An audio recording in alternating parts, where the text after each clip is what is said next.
প্রায় ১১ বছর আগে মানসিক ভারসাম্য হারিয়ে শিকলবন্দি হয়ে মানবেতর দিন কাটছে গাইবান্ধার এক সময়ের মেধাবী ছাত্র শাহ কামাল মিয়ার। প্রথম দফার চিকিৎসায় ভালো হলেও দ্বিতীয়বার মানসিক ভারসাম্য হারালে আর চিকিৎসা করাতে পারেনি তার পরিবার। কামালের বাবা জানান, ভেবেছিলেন ছোট ছেলে শাকিনুর ভালো চাকরি পেলে বড় ছেলের চিকিৎসা করাবেন, কিন্তু বৈষম্য বিরোধী আন্দোলনে ছোট ছেলে শাকিনুর মারা গেলে তার সব আশা শেষ হয়ে যায়। সংবাদদাতা পাপুল সরকারের তথ্য ছবিতে প্রতিবেদন।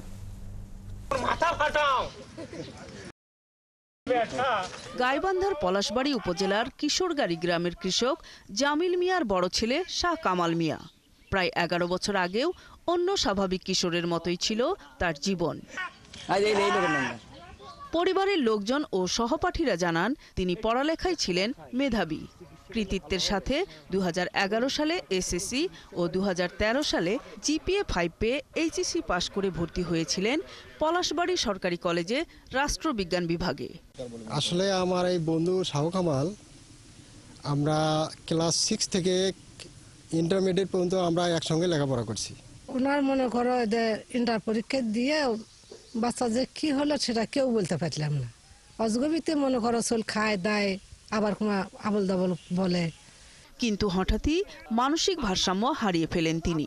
সে সময় চিকিৎসায় তিনি কিছুটা সুস্থ হন, কিন্তু নিবিড় চিকিৎসার অভাবে আবারও মানসিক ভারসাম্য হারিয়ে ফেলেন তিনি। এরপর আর চিকিৎসা করাতে পারেননি তার পরিবার।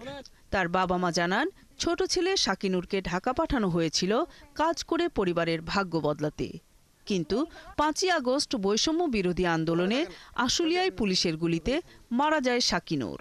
এতে সব স্বপ্ন শেষ হয়ে যায় বাবা জালিম মিয়ার।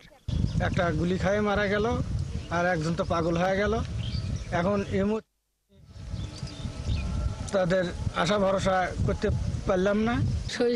শাকিনুর রহমান যে গুলিতে ঢাকায় চাকরি করতো গার্মেন্টসে, আর এই পাগল আজ ১০-১২ বছর হলো পাগল হয়ে আছে। আমাদের অবস্থা তো তেমন না। এদিকে তার চিকিৎসায় সর্বোচ্চ সহযোগিতার আশ্বাস দিয়েছেন উপজেলা সমাজসেবা কর্মকর্তা। তার চিকিৎসার জন্য আমাদের দপ্তর থেকে যে ধরনের সাহায্য আমরা দিতে পারি, ঊর্ধ্বতন কর্তৃপক্ষকে অবহিত করে আমাদের দিক থেকে চেষ্টার কোনো কমতি থাকবে না। উন্নত চিকিৎসার মাধ্যমে কামালের সুস্থ জীবনের আশা করছেন তার শুভাকাঙ্ক্ষীরা।